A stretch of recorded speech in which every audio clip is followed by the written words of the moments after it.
behind a Not in 70% every chance of even case, get not off. in every case, Joe. Well, You know that I'm not clearly, saying the every example that you're bringing case. up to us, clearly the example you're bringing up to us is no different than what Mr. Edwards said, is that he would hire a lawyer and fight the charges.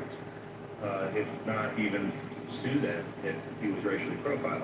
So, and then you tried to brush that point away and say, well, the black guy couldn't do that because he would have already been found guilty. That was the point you just made.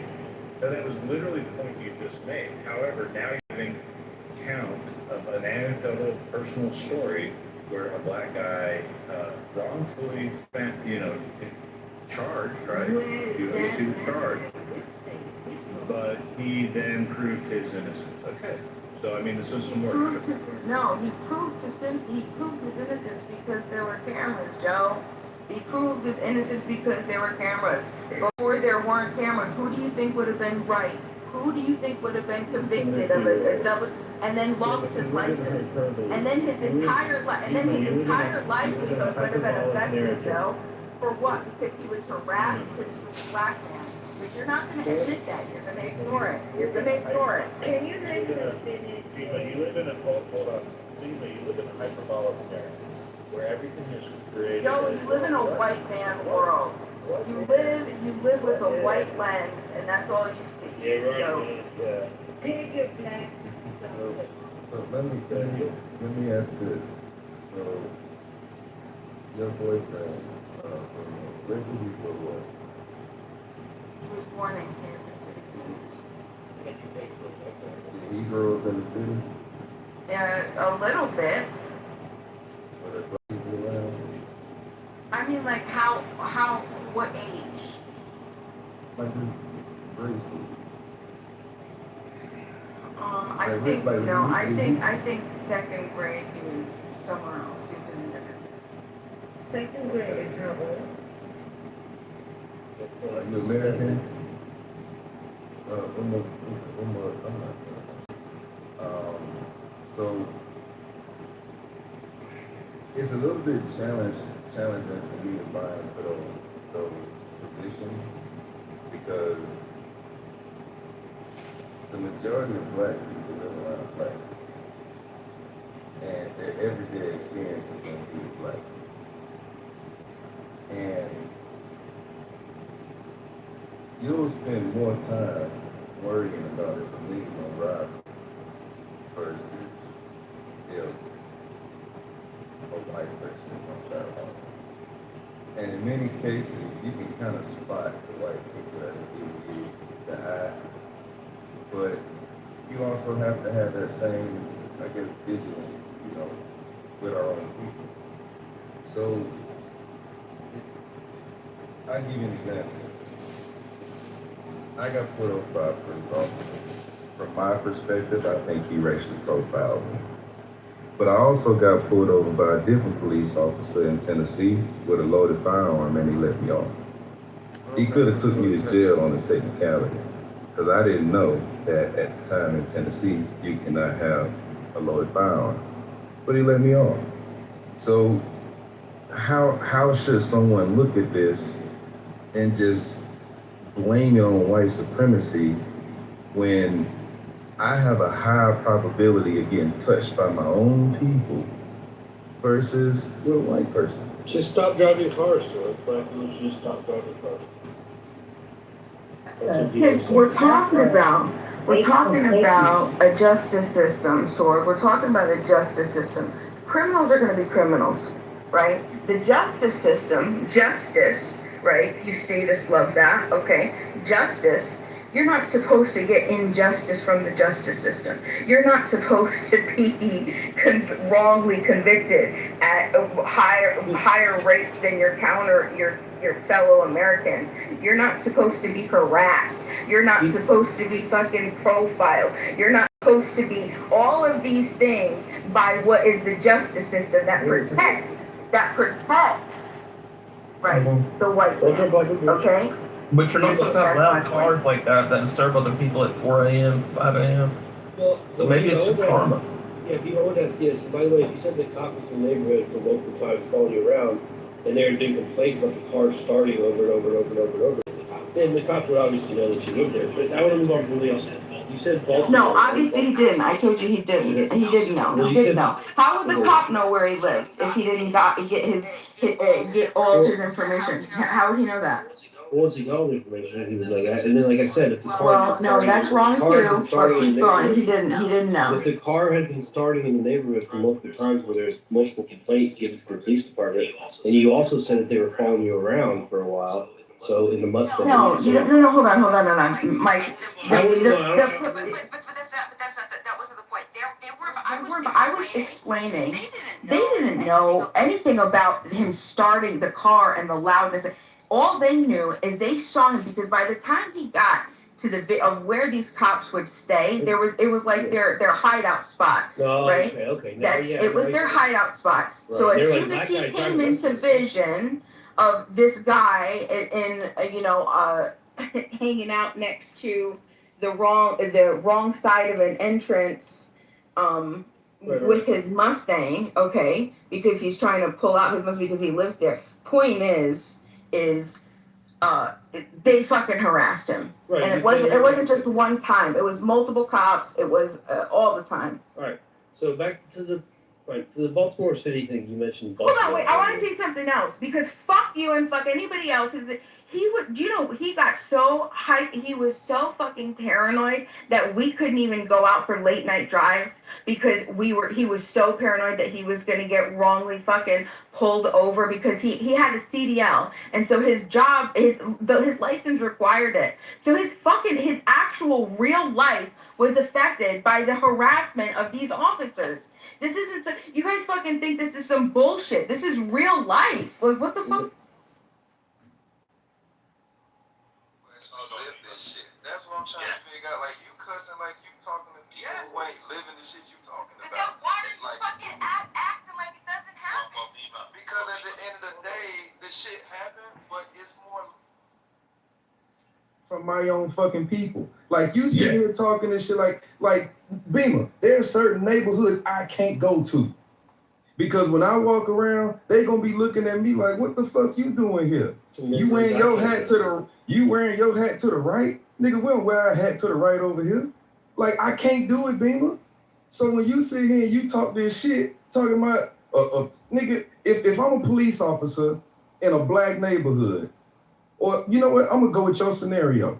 If only white people live over here, and I see a nigga driving through the neighborhood at 4 a.m, you don't think that that's cause for suspicion? If I've been patrolling this neighborhood for 15 years, and all of a sudden I see a nigga in the neighborhood at 4 a.m? Absolutely not. Absolutely not. That nigga could be smashing something. He could be doing a bunch of things. That's racial profiling, bro. Justify racial profiling in any shape, way, or form. What you just did was justify racial profiling, brother. Okay, so Himothy, I'm gonna ask you a question. No, hold on. I love what Himothy said, though, guys. I just want you to know. So I have a son and a daughter, right? My son's 41. My daughter's 35. I had to teach them about blacks being racially profiled. And my question to all of us, why are blacks being racially profiled? How do they come to determine these things? What's happening within community? And Sword said it earlier, okay? Why are we, quote unquote, ethnically black people, why are we the ones falling prey, Himothy, to racial profiling? Look, man, two things can be true.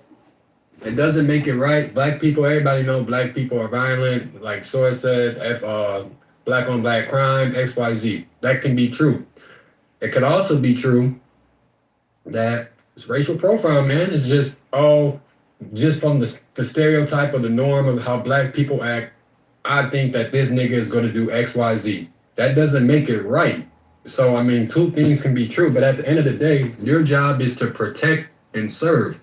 It's not to racial profile me. Himothy, I appreciate your, one second. Himothy, I appreciate your answer. The challenge that you and I have is that we only have humans patrolling our streets to protect and serve, right? And unfortunately, I don't know what's in the mind of a black cop, a white cop. an Asian cop. I don't know what they're doing, but I do know this. Okay, growing up in life, I know this for sure. At 63 years old, that there are people that look like me that have done some nefarious thing. And what have we heard before? And we all heard this. I know we've heard this. Okay, I'm just gonna say stitches. Everybody knows the rest of it, right? Yep.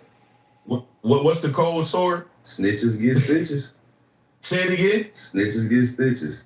And we only Get know away. we only know the part that she told us. We don't know nothing else other than how the Exactly. story was framed. So Exactly. you know, Now, I'm gonna share this with you guys. I'm gonna land on this. Guys, I'm gonna land on this. It's called VOC. You can look it up in every one of your communities. It's called a victim of a crime. I've been in death care for 38 years, guys.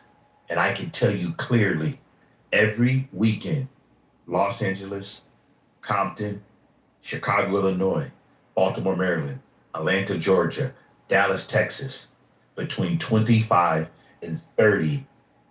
Here, I'm gonna say it again, but 25 and 30 deaths that are caused by proximity crime. People that just look like you and me who kill each other. And you know what?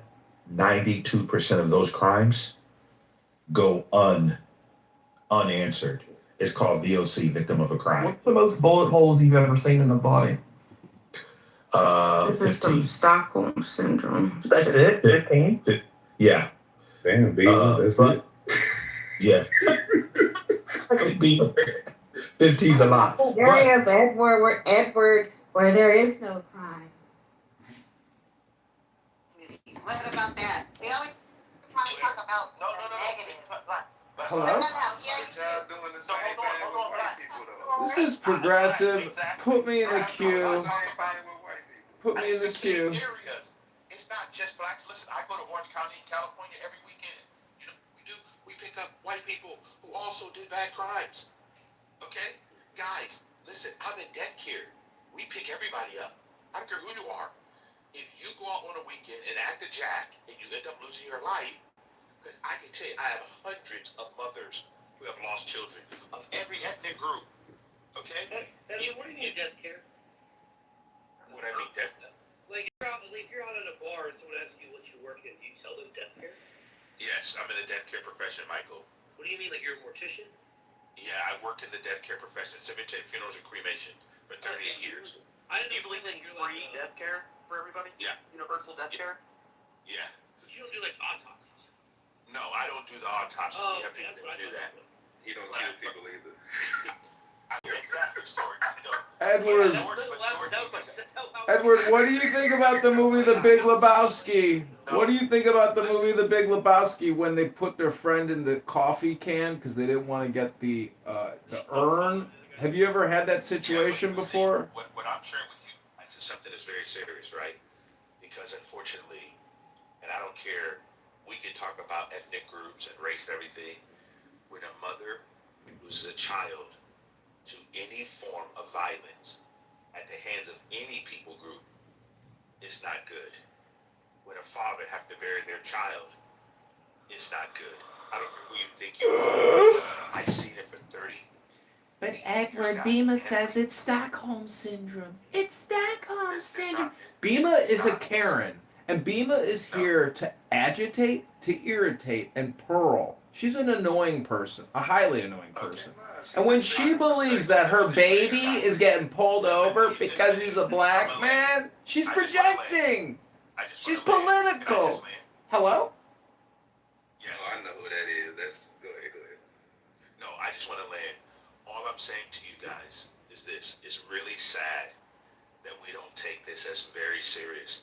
And I'm going to say this, Bima, I appreciate you all the time. But you know what? You can't defend people who do wrong, no matter what ethnic group they're in. Okay? And I'm going to say to you at 63, okay, I have grandbabies that's growing up in this life right now. Okay? I want them to really be judged by who they are, not because we're going to keep making race the issue. And I hope that we can stop it. And the only way we're going to stop it is let's stop blaming other for people's bad behavior. You're never gonna stop politics, Edward. And African Americans and Beamas of the world. I don't know where I justified. Yeah. Yes. Censorship and fascism isn't gonna stop. Just watch. I'll get muted. The censors of the green beans. Criminals are criminals. That's not what That's not what I'm talking about. I'm talking about a justice system that intentionally targets, harasses, and terrorizes parts of our community that and since the 1700s. Okay, we're not talking about, and I explained this. I talk about this. It started in the slave patrols. What was the purpose? What was the purpose of the slave patrols? Anybody know? Let's guess. Capturing slaves. The slave okay, the purpose of the slave patrol was to make sure there were nobody sitting around idle. Whoever was in the area of the colonies had to be working for the operational hours that was passed by the legislation of that colony. They were also there to catch runaway slaves and take them back to their plantations. Oh yeah, that's a little later, but yeah, we're talking about, yeah, that's true. But the slave patrols first, when we had the slave patrols, if you were People are so fucking brain rot. Depth of what was just presented to them. And instead, many of them get lost in the surface level concepts or like the surface level phenomena. Yeah, you're talking about engineers, right? Yeah. Kennedy here. Thank you guys for doing much work.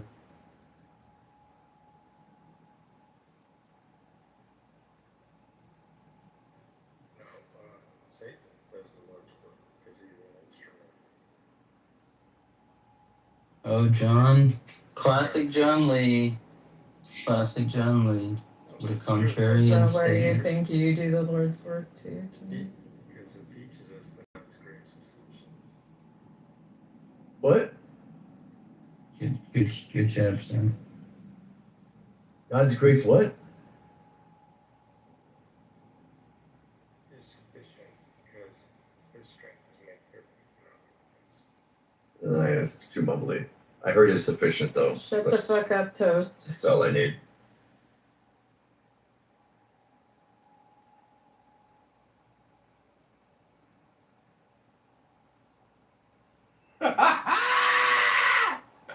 We black. Now that it's kind of died down here. Well, it's like when someone gets in like a like incessant rhythm like that, everybody just tends to like zone out. So it takes a while to rebuild the conversation. Right. And as Proverbs 26:20 says, for lack of wood, the fire goes out.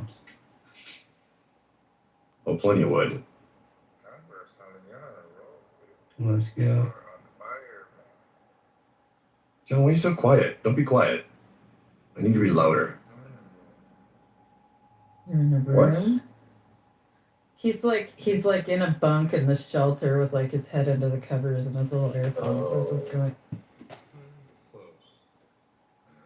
Man, since nobody else is really talking about anything right now, how many of you have went to go see the new Spider-Man movie? I loved it. It was fantastic. I had somebody. No. I watched the first half twice. Can't listen to that shit. We're gonna have to go to music.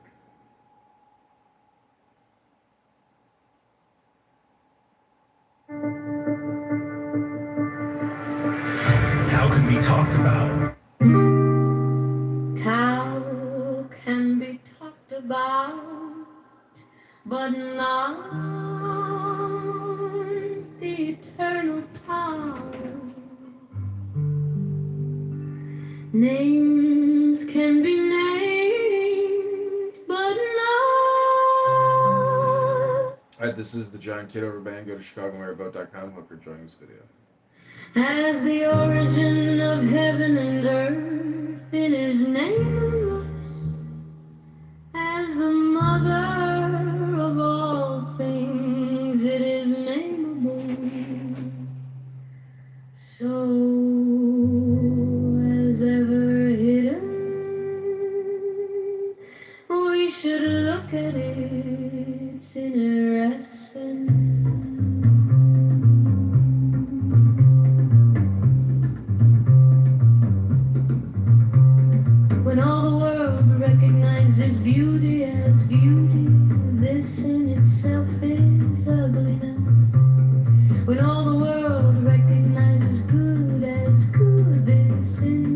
itself is evil. Indeed, the hidden and the manifest give birth to each other. Difficult and easy complement each other. All in short exhibit each other. High and low set measure to each other. Voice and sound harmonize each other. Back and front follow each other. Therefore the sage manages his affairs without ado and spreads his teaching without talking. Hidden yeas nothing to the teeming things. He rears them but lays no claim to them. He does his work but sets no store by it. He accomplishes his task but does not dwell upon it. And yet it is just because he does not dwell on it that nobody can ever take it away from him. As always manifest, we should look at its outer aspects. These two flow from the same source, though differently named, and both are called mysteries. The mystery of mysteries is the door of all essence.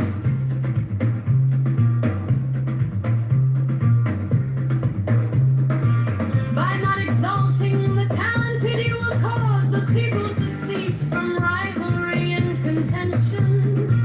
By not prizing goods hard to get, you will cause the people to cease from robbing and stealing. By not displaying what is desirable, you would cause the people's hearts to remain undisturbed. Therefore, the sage's way of governing begins by emptying the heart of desires, filling the belly with food, weakening the ambitions, toughening the bones. In this way, he will cause the people to remain without knowledge and without desire, and prevent the knowing ones from any ado. Practice non-ado, and everything will be in order.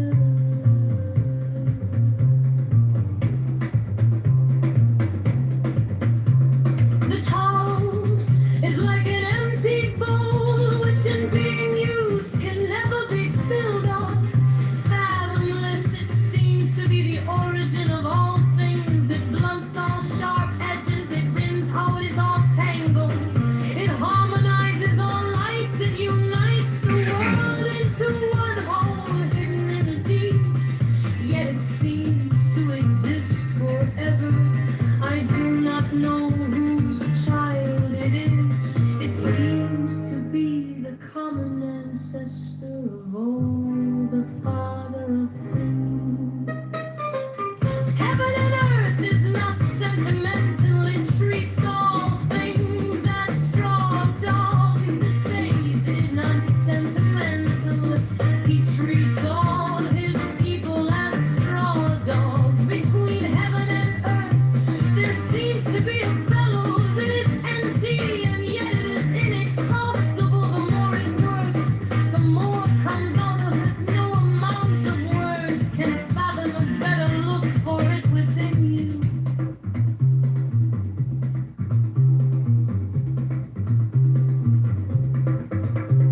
The spirit of the fountain dies not. It is called the mysterious feminine. The doorway of the mysterious feminine is called the root of heaven and earth. Lingering like gossamer, it has only a hint of existence. And yet, when you draw upon it, it is inexhaustible. Heaven lasts long and earth abides. What is the secret of their durability?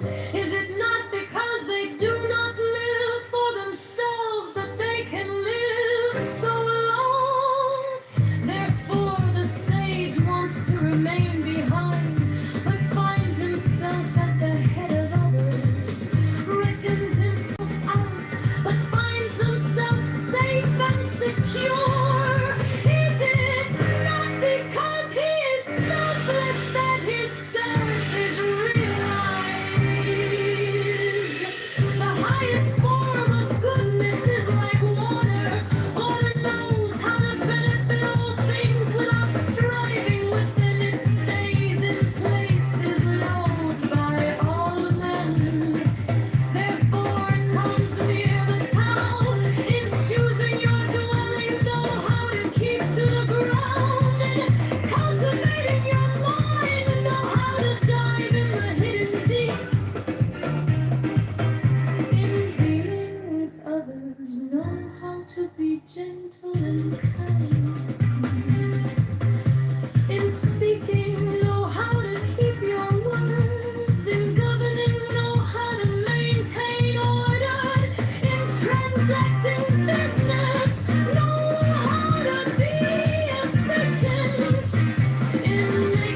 be talked about, but not the eternal time.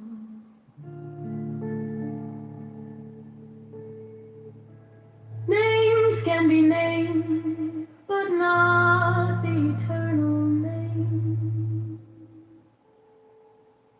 As the origin of heaven and earth, it is nameless. As the mother of all things, it is nameable. So as ever hidden, we should look at its inner essence. When all the world recognizes beauty as beauty, this in itself is ugliness. When all the world recognizes good as good, this in itself is evil. Indeed, the hidden and the manifest give birth to each other. Difficult and easy complement each other. Long and short exhibit each other. High and low set measure to each other. Voice and sound harmonize each other. Back and front follow each other. Therefore the sage manages his affairs without ado, and spreads his teaching without talking. He denies nothing to the team in things he rears them, but lays no claim to them. He does his work but sets no store by it. He accomplishes his task but does not dwell upon it.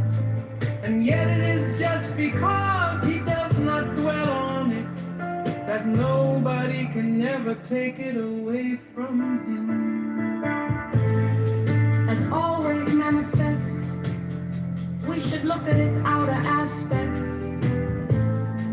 These two flow from the same source, though differently named, and both are called mysteries. The mystery of mysteries is the door of all essence. By not exalting the talented, you will cause the people to cease from rivalry and contention. By not prizing goods hard to get, you will cause the people to cease from robbing and stealing. By not displaying what is desirable, you will cause the people's hearts to remain undisturbed. Therefore the sage's way of governing begins by emptying the heart of desires, filling the belly with food, weakening the ambitions, toughening the bones. In this way he will cause the people to remain without knowledge and without desire, and prevent the knowing ones from any ado. Practice nonado, and everything will be in order.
between heaven and earth, there seems to be a bellows. It is empty, and yet it is inexhaustible. The more it works, the more comes out of it. And no amount of words can fathom it. Better look for it within you.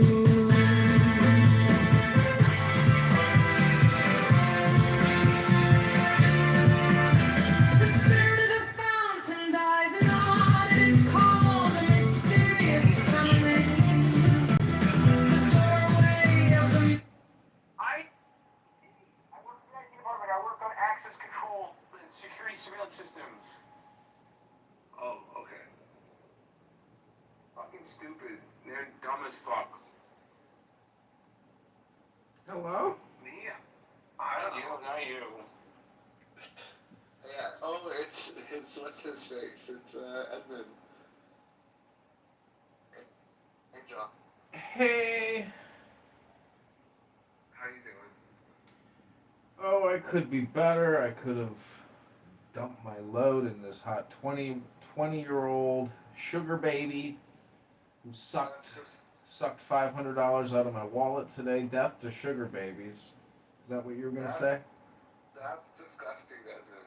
Death to sugar baby. Because the moment they start running around the mall and like they can't stop grabbing things, you're like, uh-oh, we have a problem.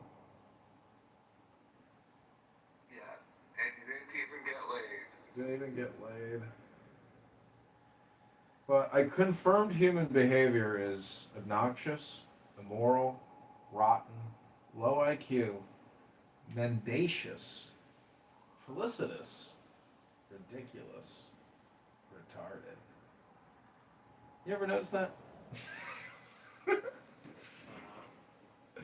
on sugarbabies.com? No, Hinge. Oh, wait. Did people on Hinge are like sugar babies? Yeah, a lot of girls will say I'm looking for something more transactional. But I don't like to do that. And this girl literally just got like a great gift, and then she calls me up, and she's like, "Would you Zelly me like more money because I want to get this pair of pants and this shirt from Victoria's Secret?" And I was like, "No, absolutely not. Like, you have to at least take pictures of the $300 worth of shit that I got you before." You can go to the next stage. You have to progress and utilize them. Like, you're somebody who is ordering more food at the table, but you haven't even finished your appetizer or your entrees. So no. And she's like, okay, well, what about tomorrow? I'm like, anyways, everything is just for a day. Everything. Tomorrow is like Groundhog Day. It really just does. It does reset. And everything you did today doesn't exist tomorrow at 8 a.m., 9 a.m. It just doesn't in the eternal now. So, your 16-year-old self, when you're punching yourself still in the face, and you're like, why didn't I kiss that girl? Or why didn't I ask that girl for her number? It's all just for a day. So what that means is tomorrow, whatever that Latin motto is, seize the day. That's all you can really do, gentlemen, is seize the day. Wow. That was definitely a monologue. Edmund. Thank you, Edmund. It's just a friendly reminder that everything is just for a day. Even this retarded app of losers who are just basically Karens. What do you perceive me as?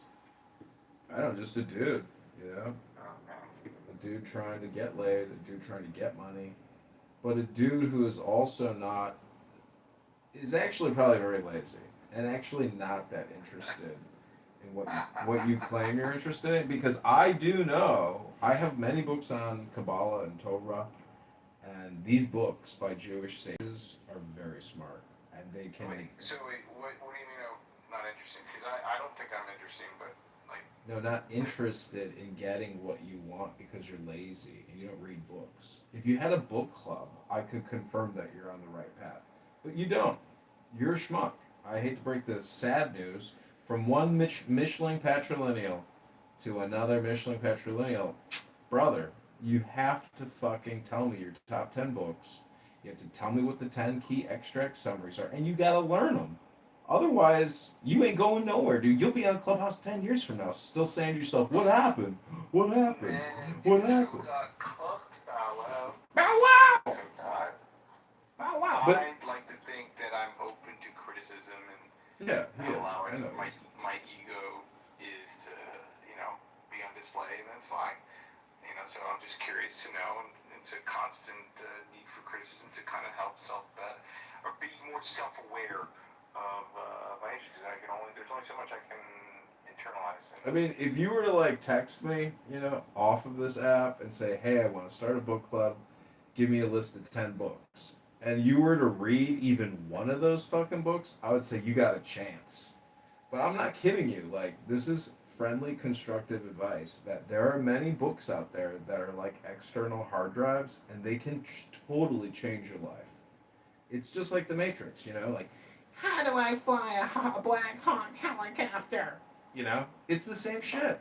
Read a book by a Jewish sage, and you become a Jewish sage. It's that simple. Is that like, are you reciting Matrix or something? Or I'm just telling you my experience. The whole thing is you have to make deposits into your subconscious mind because you can't really remember all that much. But it just changes your personality. But it really is. You're just like putting shit in your subconscious mind, and it's there, operating. It's like it's basically we are fucking computers, and if you don't actually update your operating system with books by the sages, by the mystics, your shit's gonna be boring, and your life is gonna be boring. I'm telling you, like, the name Kitover is related to the Baal Shem Tov, and I open up a Jewish mystical book on Kabbalah today, and it's sitting there talking about Kitover, and he had to move to the Carpathian Mountains, smoke a lot of weed, and read another book by the Baal Shem Tov. The Zohar, they say, is the big thing. I mean, how familiar are you with the Zohar? Have you read it out loud?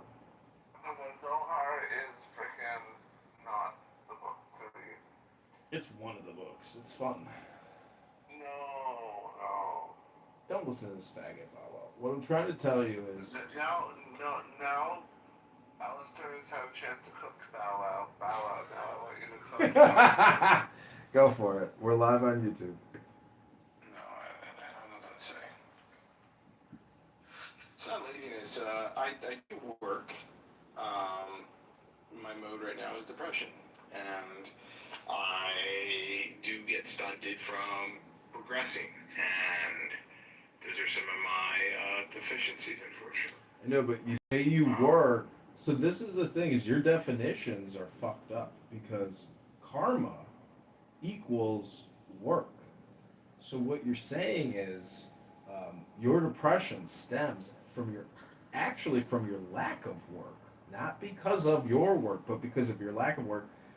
Basically, if you were to submit to my experiment and I were to say, hey, come to my biodome, and you're gonna get through this program, and you'll get paid for your time, so you don't feel like you're wasting. You would come out of my MK Ultra program, and you'd be like, bro, I'm not depressed anymore. I feel great. I look great. I feel smarter than I was a month ago, and I don't even know what I was complaining about. Hello? Don't do it. He's a maniac. Don't trust him. He has recordings upon recordings upon recordings upon recordings. I know. He has every recording of every recording. He has recordings of his own recordings. I know. His reality is totally self-referential. What do you expect of him? I mean, that's all he has going on right now on this app. He's so gone far down the rabbit hole of his own making that he's completely lost. He's like a light version of the Viking, whatever his name is, the January 6th guy. What's his name? Yeah, I forget his name, but John. What's his name? I'm not so sure, but let me let me tell you something very smart that I've been doing, and today I did it in the morning. Is that I will take a very good book. I'll take a photo of a page, and then I'll go to Grok and I'll say, image to text. And then I'll take the script of that page, and I'll put it into Suno, the AI music creator, and then I will label it, title it, and then I will create different varieties of it, like classical Indian music, man and woman, Irish man and woman sings with choir. Like, so what I'm doing is I'm taking pretty complicated, esoteric, spiritual, psychological information and turning it into music. And so in a way, you don't necessarily have to read books. You can use books as the basis of music and program yourself that way. And so just a little tidbit that I'm on the cutting edge of intelligence when it comes to material or content, and using AI to create the future of education and music for the liberation of mankind. Hello? Wow, that was a whole lot of gibberish. That was pretty. Mysterious feminist called. Well, just listen to one of the John Kitover Band songs for 30 seconds, since you've given up years of your life to a gay conference call. Are you prepared to listen to the John Kitover Band for 30 seconds? Why not? Okay, here we go.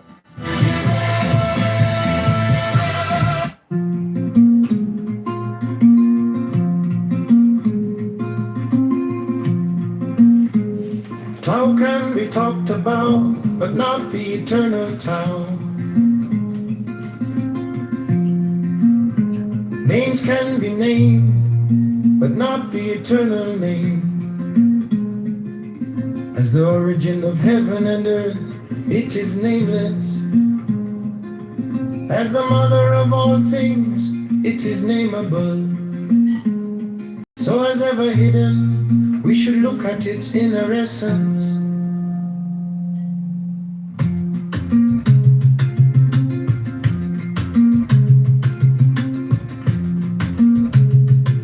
When all the world recognizes beauty as beauty, this in itself is ugliness. When all the world recognizes good as good, this in itself is evil. Indeed, the hidden and the manifest give birth to each other. Difficult and easy complement each other. Long and short exhibit each other. High and low set measure to each other. Voice and sound harmonize each other. Back and front follow each other. Therefore the sage manages his affairs without ado, and spreads his teaching without talking.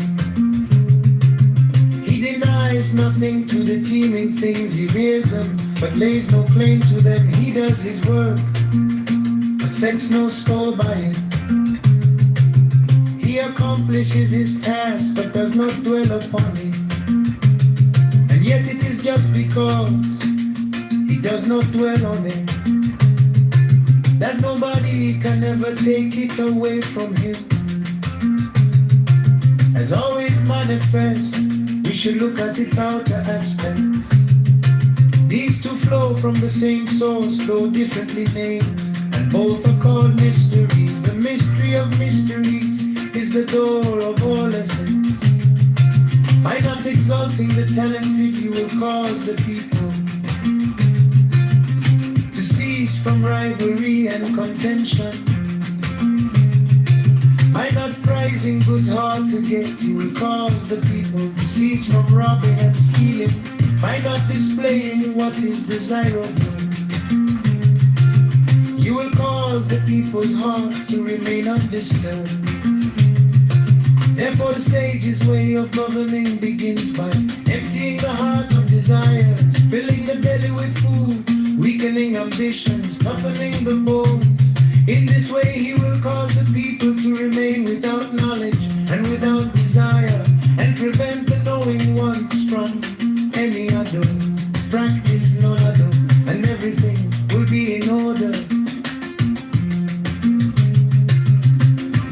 is like an empty bowl, which in being used can never be filled up, fathomless. It seems to be the origin of all things. It cuts all sharp edges. It unties all That's it. That's the John Kitover band. Thank you for the NLP. Yeah, I mean, honestly, it does work because you are your words, and if you start being more aware of like some of the negative speech you have, you literally have to do the karma point work and start reading books out loud and like reprogramming your brain neurolinguistically. I've been doing it for years, and look at me. I mean, I have 200,000 videos up on YouTube. I'm running for the mayor. Everybody in this city hates me or loves me. You know, hello?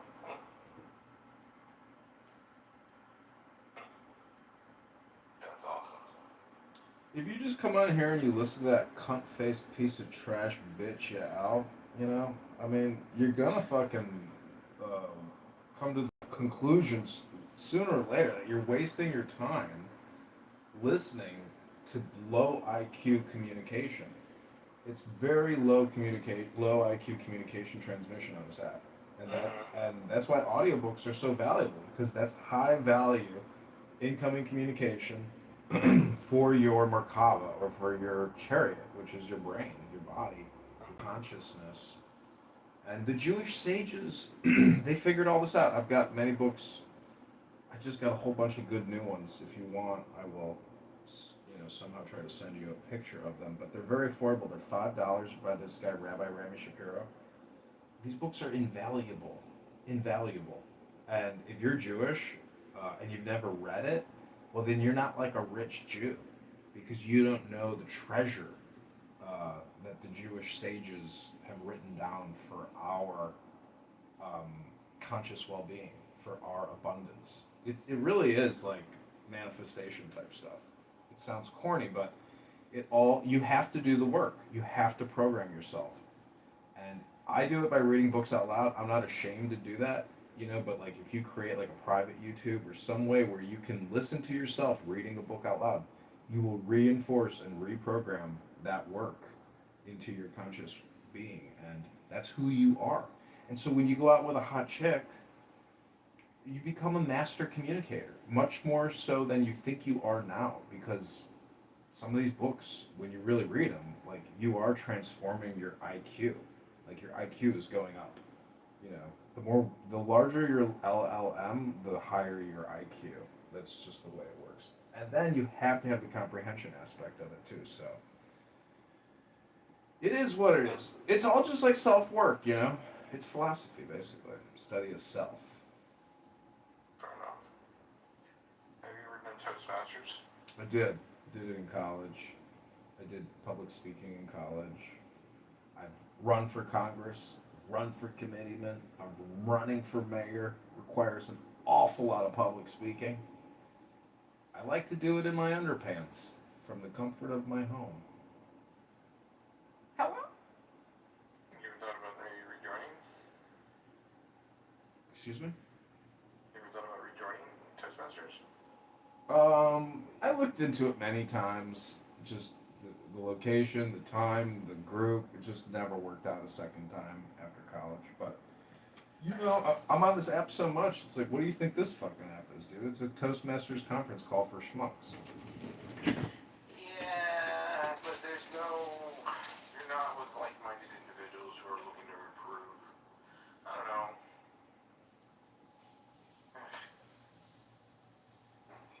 Is nobody intelligent enough or are there to promote the same thing that you're there for, so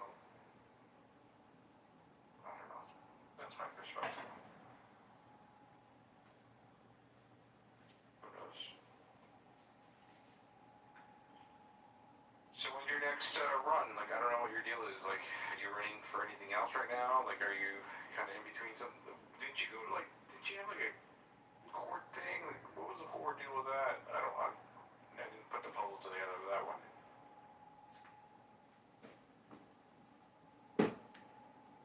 John? Johnny boy? John?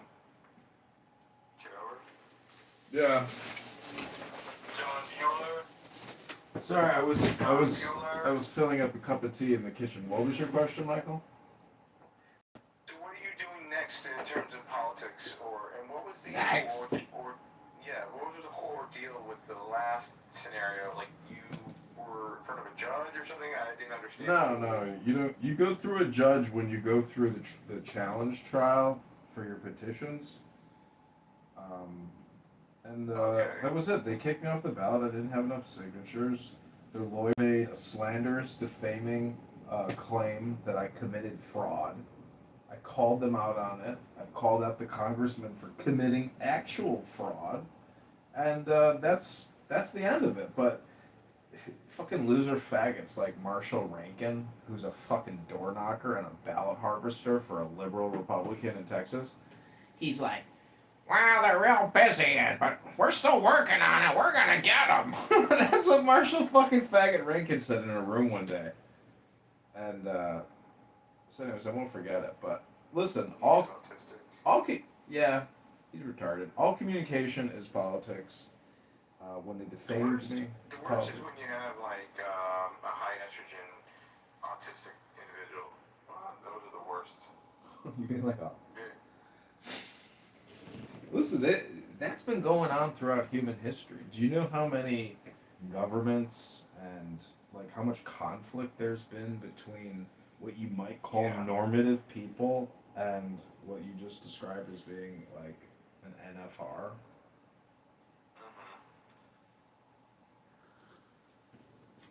But listen, my friend, that doesn't matter. No, see, these are the stupid conversations. I have a book here called Hasidic Tales, the legendary tales of the impassioned Hasidic rabbis, with facing page commentary that brings the text to life by Rabbi Rami Shapiro. And Skylight Illuminations is the publisher. If you haven't read these books, dude, but you've spent years here talking to fucking faggot retards on this app, but you've never cracked books over the past 5 years. Excuse me, sir? I got Proverbs, the wisdom of Solomon. I mean, just one sentence from this book is worth more than 3 months of listening to faggot retards on this app. Remember every book that I've read in my life, just like every meal that I've eaten in my life, but yet it made me so. Ralph Waldo Emerson. Yeah, he's good. You know what's interesting is if you search your memory, you're actually recording everything, which is remarkable. If you really sit there and you try to like think about a day, and I mean you can think about the smallest details of something you saw on a specific day. Gift is being eroded by technology. But what I'm saying is memory is very powerful, but many people overestimate their memory, or they're unable to like actually recall information quickly or even at all to serve the situation. All I'm saying is,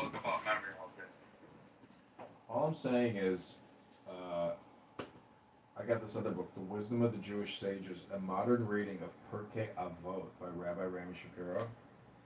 This is page 13. It says, Hillel and Shammai received the teaching from Shemaiah and Avtalion. Hillel said, be disciples of Aaron, loving peace and acting peacefully, loving people and drawing them to reality. So, when we were talking about neurolinguistic programming and doing self-help work, oh my God, that's called reading a book. And people on this app are retarded. So if you just come here to this retarded app and listen to retards program your NLP, you're going to be retarded. Hello? You're telling me to get a life? Sir, is that projection? Do I need to turn on the projection activation detection system and roll out the projection mirror? Excuse me, please. Projection says You know what? what I've noticed? What? I noticed that when it comes to the Writers Society, or when it comes to like publishing a book, women have taken over, you know? Yeah. Kind of like they did with psychology and the medical field. I, as a male writer, when I go to different writing clubs, I usually leave because there's not like, there's no one I can relate to there. It's either gay men there, trans, or women. I have a much a sister would do. You have a sister, a mother, and a grandmother. Why don't you respect women? I mean, basically, in your own family, you got a lot of things, yeah? But look, this one black guy told me, hey, look, the way you can become a real man is by forgiving your mother. Okay, my mother is just, I have both my father and my mother. They both gave me tools for life. But it's just, I kind of feel like in America, my father has been feminized by my mother. And I don't know, it's just, there's not enough, something's going on in America. I don't know what it is. But I'm just trying to. Yeah, but you forgive. My money, energy, attention, and time. You forgive your mother, though, right? Yeah, you know who said that? Look, I don't know. There's a quote, and I think the black guy's name is something Lee Peterson. He's a political commentator, and I don't know if he's a part of the manosphere, but her mothers and our sisters, they're women at the end of the day, you know. Not trying to say that I hate women. No, I don't. It's just that I became a man when I realized that men and women are not created equal, and we're not the same. Even though society was telling me for 20 years, oh, you're the same as a woman. You and a woman are equal. You and a woman should be equal across. No, that's not true. I'm not saying that the woman is equal to a man, because, I mean, if I slap a woman, she can't do shit, yeah? You understand the point? I understand. I'm not saying that you... Yeah, and if a woman says, you raped her, you can't do shit. Yes, because unfortunately, the law is with their side now. But, I mean, if you can prove your innocence, then I guess that's it, yeah. Good luck. I hope you have $20,000 on the side.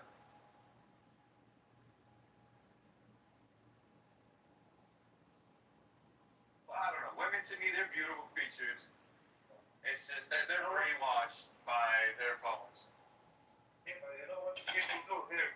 Basically, before people here, unfortunately, have sex, they ask the ladies, do you give me permission? So they record it, you know. I mean, that's a classic, though. Oh, wow. Yeah, no, that's great. Yeah, for real, because they ask. Because some of these girls, you know, they're so fucking brainwashed that you literally say their name. Like, for example, Sarah, do you give me permission to fuck with you? And then you record it at the same time. No. My lawyer advised me that if you ever have sex with a woman, you have to say, would you like to have enthusiastic, consensual sex with me? To cover your ass. That's fucked up. No, that's pretty smart. That's pretty smart. You're pretty much vulnerable to litigation. I mean, you gotta have money to even be vulnerable to litigation, but the thing is, what you're doing is you're framing it for the woman to clearly identify the boundaries of what's happening here, and also you're reinforcing it in her own consciousness if there's a future conflict where you're like, hey, do you remember when I asked you that and you said yes? Like, you confirmed it, so what are you complaining about? Hello? Yeah, but some women in court will go against you to death. They're like, don't remember, oh yeah, he did tell me this, but in court, because I've had friends go through family court, and dude, wow. Do you know the story? So much perjury happens in court, it's fucked up. Do you know Steve Wynn, the famous billionaire who opened up the Wynn Casino on Bellagio and all that shit?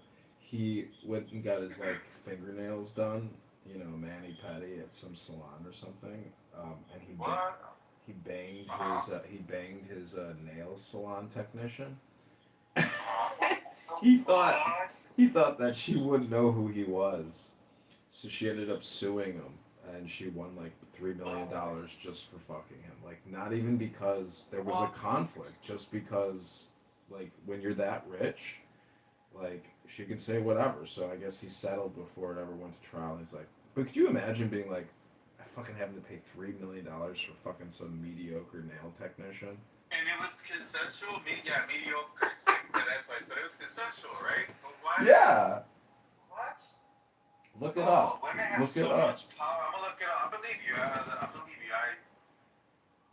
I've been studying cases about where men get. Look, I'm not trying to downplay that women. There is cases of rape. There is cases of assault. There is cases of abuse. I'm not trying to downplay that. But damn, there's loopholes in the system against men, and no one talks about it.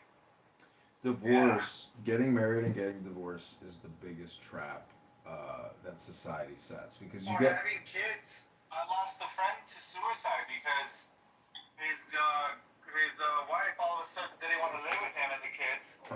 She left him. You got married, right? And divorced, right? No, I never got married. Oh, I thought you did. I got engaged, and she kept the ring. I spent like $17K on the ring, and she kept it. And I had insurance on it, so I called Geico and I said, "Hey, I got engaged. I ended the engagement. She didn't give me back the ring. Am I entitled to any damages?" They said, "Probably not. We don't know. We'll call you back." They call me back, and they're like, "We still don't know." It took them months. They call me finally, and they're like, "Sir, we have a check for $23,500. Where would you like us to mail it?" I was like, "Oh, we're going to sushi tonight, boys." Sure, a wedding, a ring, not a wedding ring, Engagement ring. engagement ring. You can what? Geico, nice. Fucking, my uncle was like, "Now you believe in insurance, huh?" I was like, "Fuck yeah, I believe in insurance now." Fuck yeah, dude. Well, that's so. How did they do any investigation or? Yeah. Did they go after her? Probably like, hey, Yeah. we need that ring back. Yeah, they said, "Give us the ring or give us the fucking difference." Oh wow! So they probably paid you. Geico called her or sent her lawyers, and she got. Okay. And I only spent $16,500 on the ring, but I insured it for $23,500. So they paid me the full appraisal. What I insured it for, because the appraisal sheet says it's worth this, and then they pay you what the fucking appraisal sheet says.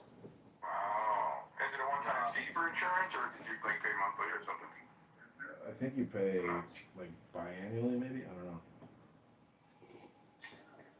So that's pretty crazy. And did that break you psychologically or? The engagement? Yeah, And breaking they off break and it. all that, did it go down bad? Well, for you? I did a painting with this hot Hinge chick that came over to my house and rocked my world for a weekend. And we did a painting together, and on it says heartbreaker, heartbroken. So there's two modes, either you're heartbroken or you are a heartbreaker. And I'm not really a heartbreaker, I don't but it's really like what they say, in the trenches at Clown House, where they say, "Nigga, everything's just a one-night stand, bitch." That's Denzel Washington, training day, either you're a wolf or a sheep. Just choose. Yeah, basically. But I wanna fall in love. Yeah, but so the saying is, love is the law, love under will. You have to maintain the will. Otherwise, that love is like a Hiroshima, Nagasaki that will obliterate. So when you say maintain, funded with money, got it. In a way, yeah, but Yeah, also respect, brother. You need respect, bro. Basically, if you found what can I say? It depends also which countries you come from. Of course, if she's from a garbage country, where it's allowed to be gay and all this fucked up shit. Of course, you're gonna be a bitch, yeah, almost. yeah, a feminist, a liberal feminist, progressive, pluralist, Democrat, communist, socialist cunt. If she's hot, you can make slight exceptions. However, it's just important to remember that everything is just for a day, and when you bust a nut, some bitches you're like, "I can't wait to get you the fuck out of my house." Other girls, you're like, "Oh, I would love for you to stay. I would love to spoon you." Yeah, especially if they have all nice night. cities. If they have really nice cities, I would love for them to stay. Brother, look, basically, guys, I don't know where you're from or what your belief is. But I mean, if you really want a good girl, I mean, like a good chick, don't marry a Muslim. I mean, like, they're showing my neighbors. Holy shit. I mean, guys are just afraid to. Yeah, they're like neighbors. You're gonna be good at that. And they're American Indians too. They're fucking high maintenance and shit. Like, they need to fucking settle themselves down. They're like two terrible motherfucking white women. Don't jump and shit. No, that shit. That was a motherfucker. That's very serious. That's like, yes, they're little jerker ass. They think they're fucking hot shit. You get like a cute one. They get the attraction because they're cute. They get the white man. They like give them a little side eye and be like, doesn't mean you're fucking Muslim. Honestly, dude, there's something else. Maybe you was gonna explain it. Yeah, but I'd say you're just as guilty or actually worse in my opinion. Which country? I mean, basically just the ones that come here in the United States, the Arab Americans, the Middle Eastern Americans, they're just as well. If they have a phone, because I blame their fathers and spoil this shit. Yeah, well, fathers. You blame some of them. You can't blame the fathers though that have to work. There's some fathers that they're not around, bro. They have to fucking. Maybe fucking spoil the shit out of the guy. I'm a family nowadays. But I'm just saying, like, imagine, okay, not that if she's an Arab or a Durka, like a Indian or a Punjabi or whatever. I mean, if basically, let's say she's just practicing the religion, yeah? Even if she's a black Muslim, orange Muslim, like a Donald Trump Muslim, or like a fucking red Muslim, you know, Chinese Muslim, doesn't matter, but basically. Dude, it doesn't. I mean, Mr. Vegas, I'm sorry, but it's a pony show. I went out with I was gonna go out with a Muslim chick the other night. Very pretty girl, but she's 37. So that's 17 years older than a 20-year-old. So bitch, you best come out the gate respectful as fuck. And she came out the gate saying, "Why should I go out with you if we live in Trump America? If we live in a Trump America where I'm not welcomed?" And I was like, "Bitch, red flag number one. Red flag number one." So I made the reservation, and then 2 hours before the reservation, I cancel on her. I say, "Hey, I'm actually not feeling well. I need to cancel and reschedule with you." She texts me when the reservation starts, and she says, "Please zelly me $65 for my Uber, and I knew you were gonna do this. I knew you were no good. Blah blah blah." And then I just blocked that bitch. But what I'm saying is, like, dude, I gave that bitch 2 hours heads up, but her ass doesn't want to look at the fucking phone, or she's texting me on Hinge when she already has my fucking number. So, you know. I mean, the way you describe, bro, this is basically like I'm just giving you brother a good job. Hey, some men don't care. They just get stepped on. If she Sure, I'll send you the money. If she was 27, I would have showed up to that date. But when you're 37, she's 25, 27, 23. Hell yeah, dude, I'll be like, baby girl, here's 60. that's what I'm saying. She's like, do you just want to date me because I'm exotic? I'm like, because you wear a hijab? Because you put on the show that you are this devout Muslim. See, I know religion, spirituality, and mysticism. And when somebody is putting on a fucking hijab, they're trying to say I'm like a spiritual person. I'm a mystical person. But you know what? They're also political. You're not just spiritual. You're fucking you are polarized politically, and you really don't give a fuck about your spirituality because you're so fucking political. And amen.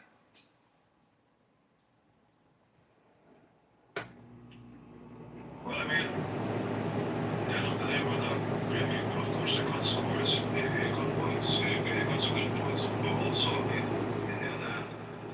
mean, so for the ladies, that basically, even if it's Christianity, I mean, Judaism, I mean, those who, like, really practice it and follow it and respect it, not just for show. To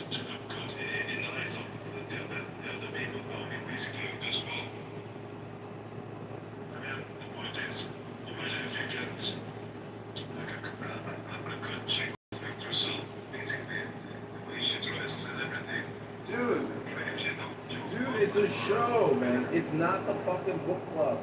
When a bitch pulls out a bibliography of the top 10 books and she wants to talk about her fucking book club, then we can start examining her religious, spiritual, psychological beliefs. But otherwise, it's all just fucking up on a pig, dude. Do not believe the outward facing appearance of a woman. If she doesn't have a fucking book club, she's just another fucking like Sahi down there. Big time faggot. Anyways, the police came in singing for being Jewish. Hello?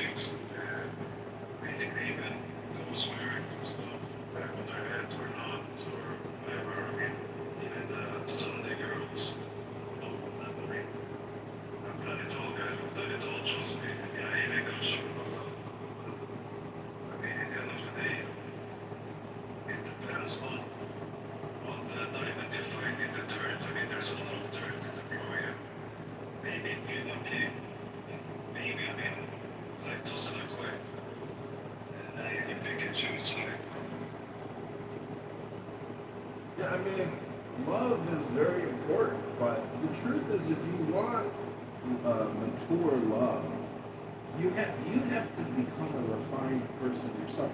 You have to become the gentleman, and let your experience flow from that source as you being the center of the wheel. Many women will knock you out of the center of the circle, and that's all I'm trying to say is be aware of how they, jujitsu your ass out of your center circle position. Like today, I got a sugar baby, but to a limited extent, I have, I should have just given her cash and be like, here's your budget for the day, take care of her.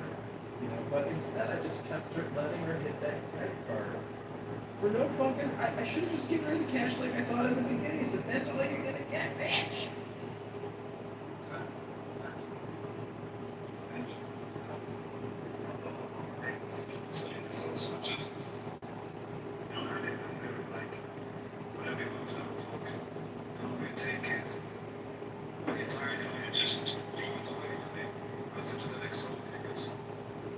No, I mean, I think you want like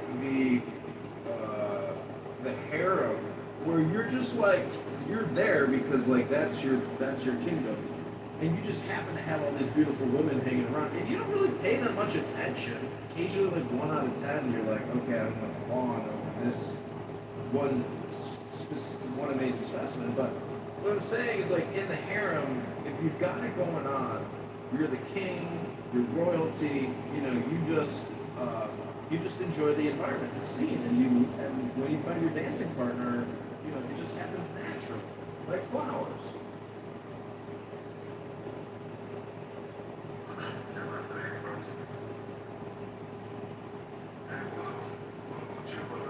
What's your feelings towards the pictures that they use?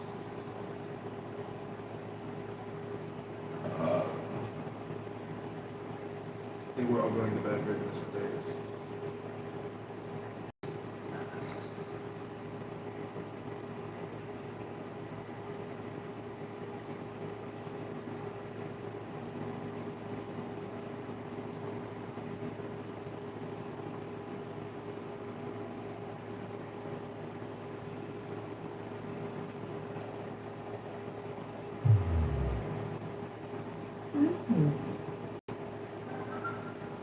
This ain't what's going on. That's not what's going on right now. I can promise you that.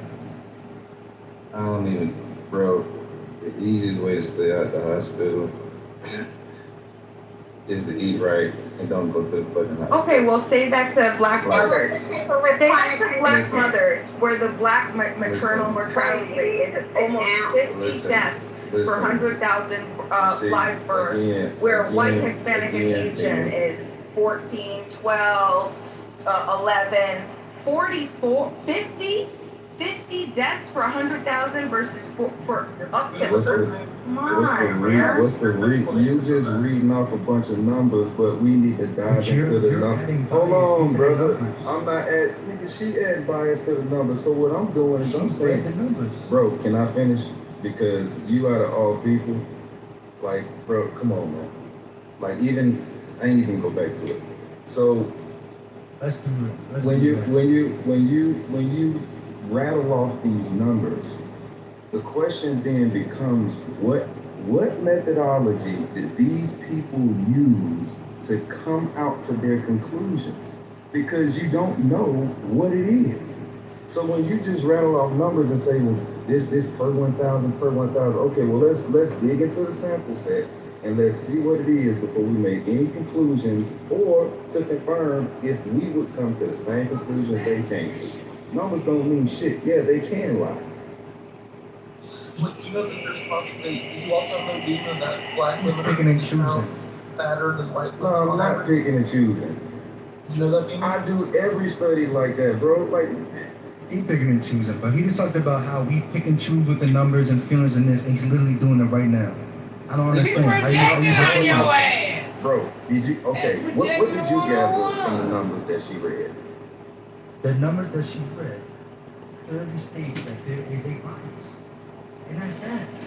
If they did a study on it, if they did a study, okay, you understand, we understand that This shit is fucking crazy, bro. Okay. Black women on average weigh 20 pounds more than white women. So they're more likely to have complications during childbirth that lead to death. That's just a fact. Yeah, you're gonna have to first prove that women of that same weight in other races have the same complications. Now, do you see what she's doing right now? Do you see what she's doing? That's equivalent, then. She has to say it one more time. I didn't hear what she said. Say it one more time. She said now he has to prove. You see, the only thing that I was saying is we need to do the same thing by investigating the report. Let's go into the proof to confirm if we come to the same conclusion. You told me I was picking and choosing. When Beaver gave a reason or a possible reason as to why that paper could come to that outcome, she said, you gotta prove it. But when I said to prove it, it's a problem. I'm picking and choosing. She said, but because you said that we are doing all these, somebody was doing it. But the reason why she got to that point where she's at now is because you guys are trying to make her say or go into the point and based the numbers she's very consistent. You gotta start, questioning her. So now she's trying to be more careful about it. To not come up with a solution or her own way to it now. But originally that's not what she was doing. So, brother, let me ask you this: in your personal studies, when you read research studies, do you actually dive into the numbers? Okay. Well, literally, you just told me that I was picking and choosing because the only thing I said was we need to dive into the numbers to figure out why they are the way they are. No, because before that, you said that, you literally said before that we are victims. And You can chop up a lot of people aren't cell phones. And I'm big supporter against that shit. I don't do that shit. I ain't off of doing that shit. But then another thing you said was that we pick and choose our information. And all she did was read a statistic based off the claims that she made before to emphasize on the previous points.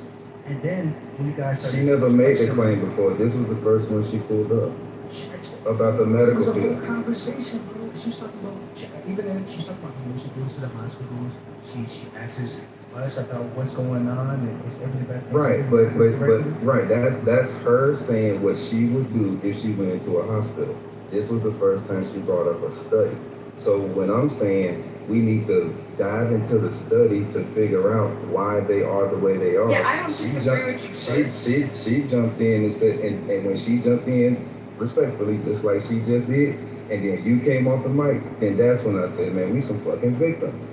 Because everything is always about, bro, this shit is like Jasmine Crockett all over again. Everything is about racism. There's no ownership on people to do what they need to do to secure themselves. Everything is about racism. So what does that mean? That means you literally have no control over your life and the outcomes that you have. It's always somebody else's fault. Well, that's not what I'm saying. One second. So, sorry, that's not what I'm saying. So, what I'm saying, like, what you just said, I totally agree with you, right? But there's a baseline. You're saying that basically, in this particular case, the study that I had listed, this was, I explained that this was all through, it was the study of the documents. So this wasn't an active, it was a retrospective study.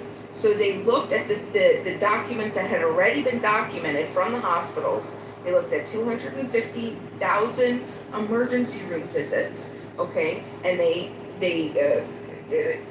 it wasn't, like, basically my point is it's not like, it wasn't randomized, right? It wasn't like some experiment. This was looking at the information of what is provided, right? And you could say, the things that we can't say 100% is, this is racism, right? Because I wouldn't be able to prove that.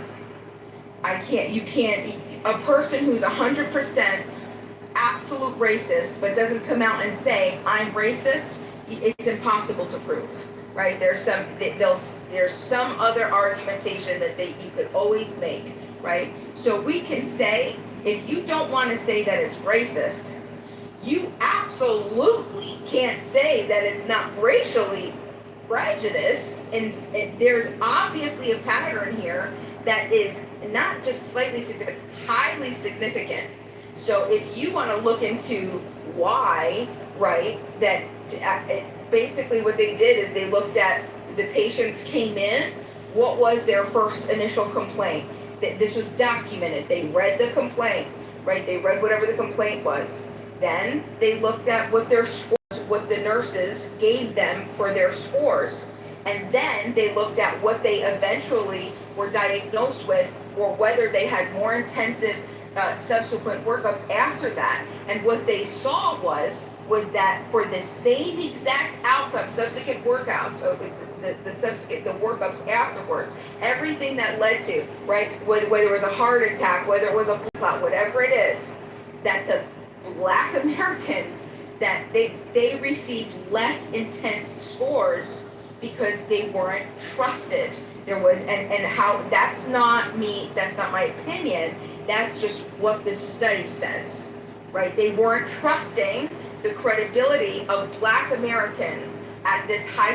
So you want to make up your reason, people want to make up your reason, sure. Let insurance, Beaver said, whatever. Go ahead and make your explanation. But guess what? It's not going to change the fact that it's still happening, right? We have to figure out how to stop it. And your ultimate, and this is the last thing I'm going to say, which was frustrating, because you're like, we are responsible for, yeah, of course we're responsible.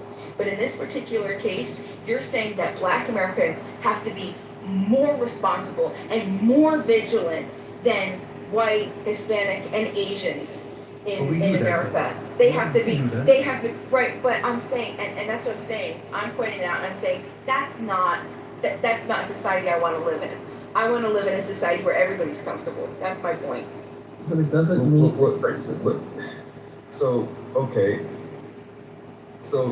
okay, now, I'm glad you said you was frustrated. Now, you just said that you want to live in a society where everybody's comfortable. Now, would I be biased or racially profiling you when I hear you say something like that, and then you read a study, and the outcome that the study says, and you automatically jump on that size of what you're saying? Am I racially profiling you or being biased towards you because you've revealed your bias in this sense? I'm not understanding the question. All right, don't worry about it. Let's go to something different. Now, it makes sense to me, sorry. It's okay. The results of that test said that they were less trusting, right? That the nurses that gave them their initial, yes, that they believed that they had less, that Black Americans had less credibility in explaining their symptoms, like their pain threshold, how or what they were experiencing. Can you Put the study in the chat so everybody can read it themselves. So she's talking about when you say, how is it making you give it a scale of 1 to 10, and they say like 7, they're like, nah, I don't think you're telling the truth. Is that what you're saying? Yeah, basically, they're saying someone comes in and says, you know, oh, I'm getting this really bad pain and it's sharp and it hurts. On a scale of 1 to 10, how are you feeling? An 8, right? It's an 8. Then they'll put on their side the severity index of what they feel after assessing you, the urgency that you need to be treated.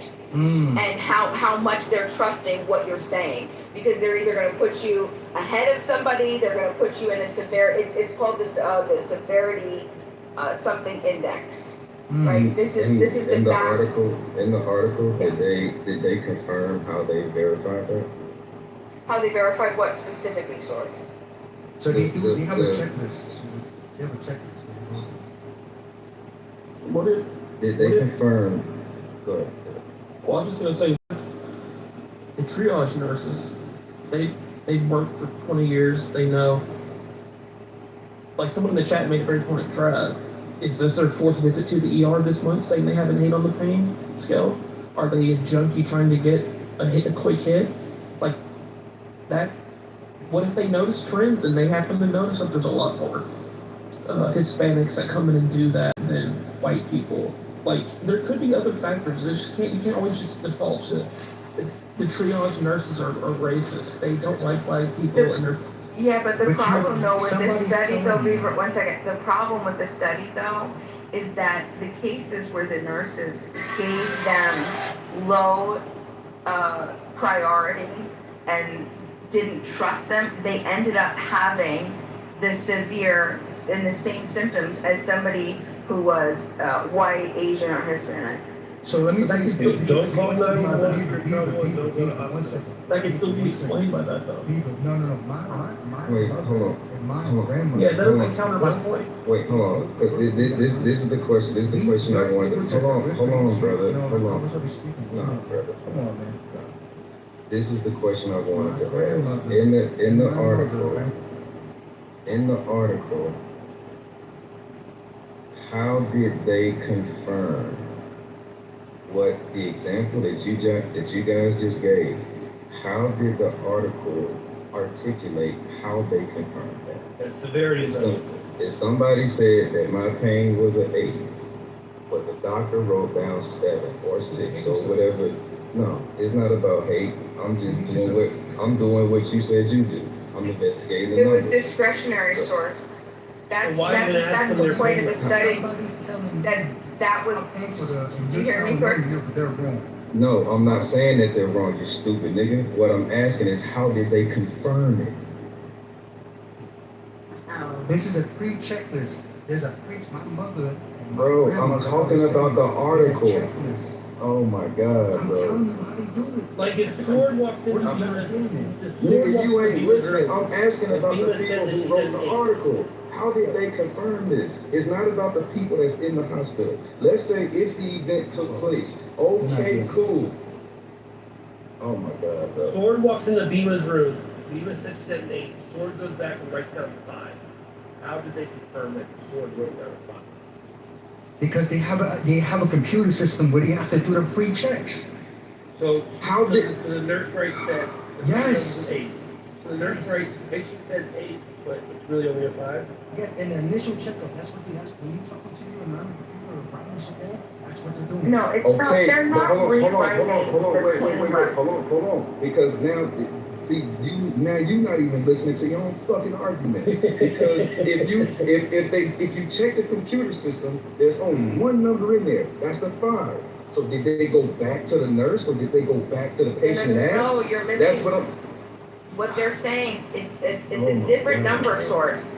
If they say that they experience this pain, right, and it's an 8 or something, they put them on a severity index scale. It's something different than the number that they've provided the I nurse. understand that, Right? Bina. So What I'm asking is how did the people that did the research that put the 250,000 number together, they're saying that when the people went into the hospital, they gave the nurse one number, Let's say if that number is 10. However, the number that was documented by these nurses was a 5. Okay. It's in the file. And it's public. You have to do audits. But how many numbers is in the file? How many numbers is in the file? So you're saying if they came in and they said 10, did the nurse write in the file patient said 10, but I'm going to change it to an 8? There's 2 numbers. Right. I don't know. No, it's this. So if someone came in and said, I'm experiencing a level 8 pain, right? Then the nurse, the triage nurse, assigns each patient a level or a treatment area. Whether they're a level 1, a level 3, a level 6, a level whatever. And what I'm saying is that they would look, they wouldn't trust, they wouldn't believe them. So they put them in lower acute severity symptoms, lower acute levels or treatment areas when they're at the end, the conclusion ended that they should have been appropriately placed in a different. So they had to be re-triaged. How many times black people had to be re-triaged versus white people? A different urgency level. So for context here, or treatment area. Is 1 through 5. A 5-level triage for hospital emergency departments categorize patient acuity and resource needs, ranging from level 1, which would be most urgent, level 5 would be the least urgent. So this is only when it comes to triage. Although this is related to child care. So triage, level 1 means they need help immediately. 5 would be, don't worry about them, they're okay. So Dima, I guess what you're saying is that if someone says, I'm a triage, immediately they can pass out. But if they're like, I'm a level 1, I'm hurting really bad. You're saying that the nurse is going back and because they're black, they're like, yeah, don't worry about them.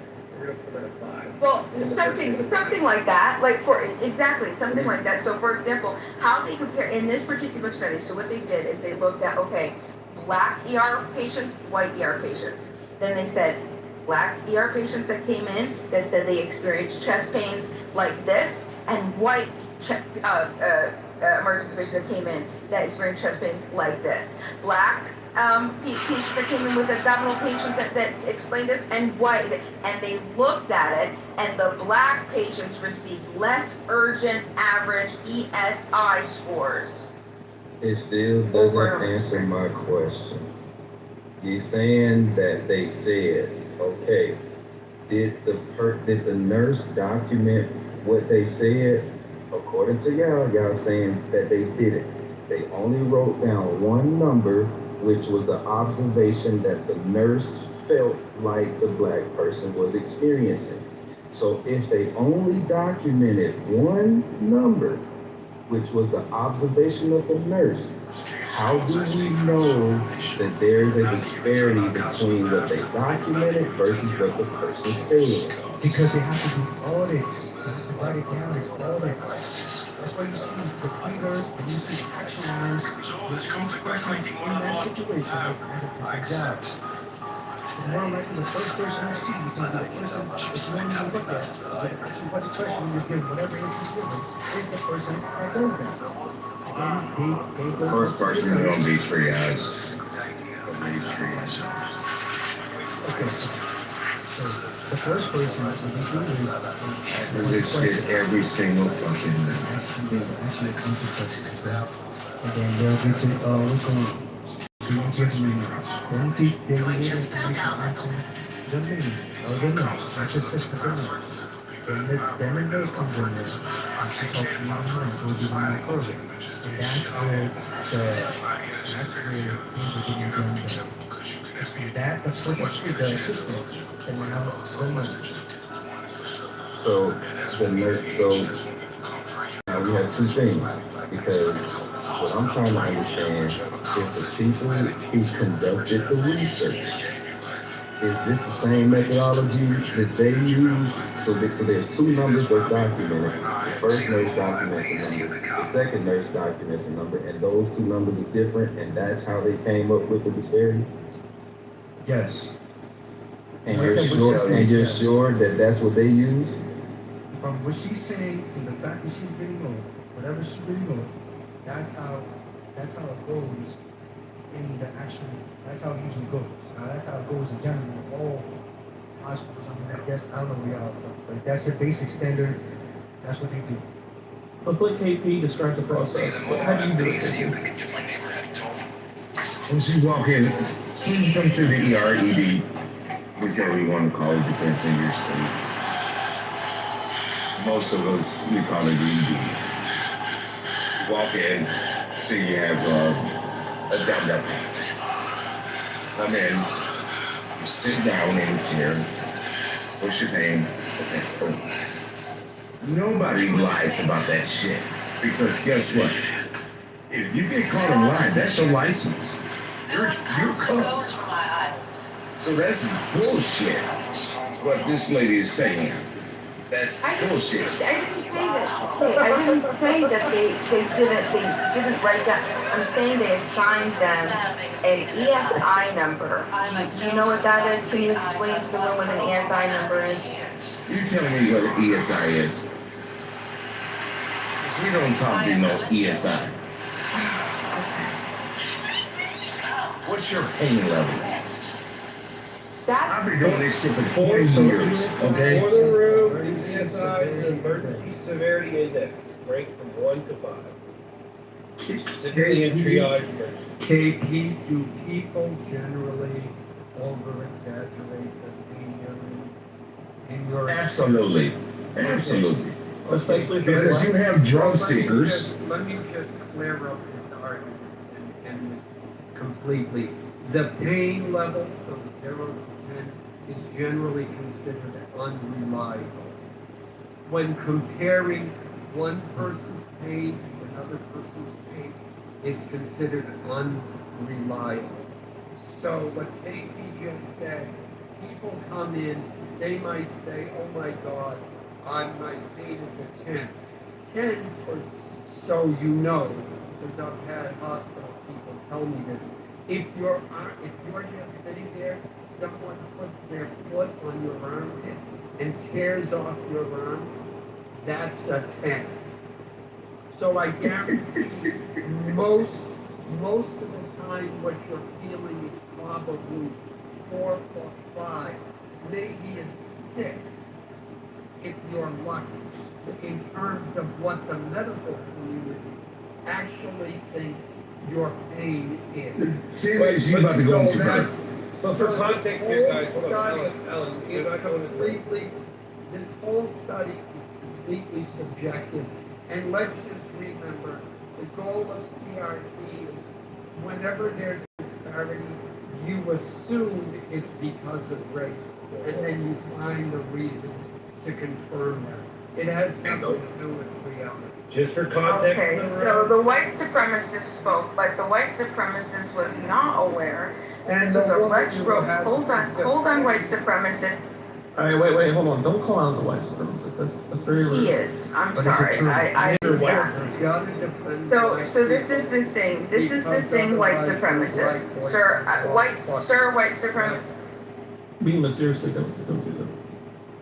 Yeah, Beamer, don't start.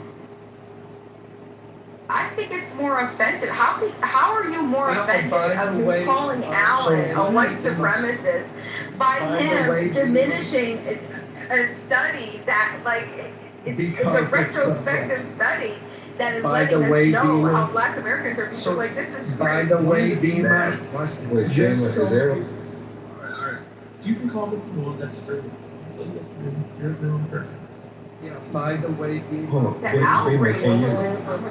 Beamer, can you put the study in the chat? Hold on for a second, Al, please. Beamer, if there's a phone number on there, I'm gonna call those people tomorrow and I'm gonna talk to them. So can you put the study in the chat? He was not talking about if the nurse goes to a patient. Serious, Lord. Hold on, my baby. Now, they're not talking about like if the nurse goes to a patient and asks them what their pain level is. She's talking about triage, like you go to the ER. Level, there's only 1 through 5. But the person doesn't tell you. The nurse decides it themselves. Level 1 is like cardiac arrest or like major trauma. Like you've been shot, shit like that. Level 2 is like you're having a stroke. or you're like having a respiratory disaster, a heart attack, shit like that. Level 3 would be like you're in a little bit of pain, but you're stable, it's not too urgent. And level 4 and 5 is like, yeah, you need to sit down immediately. So what Bima's saying is that the nurses are determining this themselves. It's not like they're asking the patient, and the patient's staying under pain, the nurse is changing the thing. I think Bima's saying the nurses are racially discriminating, saying, well, if you're black, it's probably not as bad as you. And if you're white, Bullshit. it won't be that bad, but hurry up and problem. And then for the guy that said, Which is bullshit, by the way. if you call it a 10, and if you call it a 10, that means somebody stepping on your shoulder and ripping it out of socket. You go in there, you tell them, mom was like, Paul, you tell them it's a 10, they're not automatically assuming in the doctor world that, you've done fucking did some, whatever the case may be. You know what I'm saying? With that phrase. So there's context into, it's not just a random number, bro. And you're giving, and then also, again, what Mike just said is exactly true. It's exactly right. Is that what she's saying is that the severity level, with the with the number that was ran down to severity level, was actually lower. Yeah, But if Mike is right, then he did. Sorry, No, go ahead, Mike. This happens in real life. But let me just give a quick example. I took my brother to the ER. I've taken him a few times for kidney stones. He knows to tell them he's having chest pains. If you tell the triage nurse you're having chest pains, they will take you back faster and he will get the pain medication faster and end his suffering. But if you don't tell him that, you will sit in the ER and suffer until they can see you, because kidney stones cannot kill you, but chest pains can, so they get priority. So if you lie, which he did, and tell me you have chest pains, they will see you right away, then they will give you the pain, and then it will pass. So that's that's one way it can apply. So maybe they would believe a white person over a black person. I don't know. But go ahead. This happened to me. This happened to me. I went to the ER one time. I felt like I was moving some shit. My shit got real fucked up, right? I feel like I pulled a muscle, but I was like having a hard time breathing. I was like, whoa. Like, and my wife's like, just fucking go. I didn't want to go, but she was like, just fucking go. So I went, right? It was late at night. Like a lot of people there. I was there, checked me in, did all my stuff, I was sitting down, and this guy comes in. The guy comes in all fucking weirdo, bro. This sporadic, talking about can't breathe, da-da-da. There was a dude nurse who sits at the desk, he's like, all right, sit down. Not even taking him back, she's like, all right, sit down. And then he's like, I gotta get back up, I gotta do it. The guy takes him in the back, reaches vials, all right, sit down. And the guy's causing all this commotion, right? And so I get up, and I kind of go to the guy's desk, I'm like, look, man, you want to take him back before me? Like, I'm okay, like, I'm not in a lot of pain. And the nurse looks at me, he goes, hey man, withdrawals is a motherfucker. You're going next. The dude that came in there all freaking out, because he didn't have any drugs, he wasn't up just giving him some pain meds. So he's just looking to go to the ER, to have him take him in the back, give him some fucking pain meds so he can lay there and go to sleep for the next fucking 5 hours. And the nurse knew that, so the nurse took me first. They go to faces by first name basis. They see people all the time. Yes, we know these motherfuckers. But is a thing. That's not the majority. It's not the majority. Every nurse out there, I hear about this nurse all the time from my grandmother and from my mother. They know them first name basis and facial. Don't matter. You can tell even if you're not that nurse what's going on. But in the context, yes, but that's not. There's a very small number. That's not even really impacting the overall number. Yeah, but if a black guy came in with a gunshot wound, they would have taken the black guy before me. Of course. But that's outside of that's the number on the other side. That's not included in the percentages because meaning that it's on the other side of the percentage. It's not in the percentage of that's when things go right. It's not when things go wrong. It's about when things. Well, that was an unfair comparison. You're right. That was an unfair comparison. But see, we gonna take a GSW over a fucking broke ankle. But we gonna take far, GSW. We getting far away from the origin of what the article was reporting.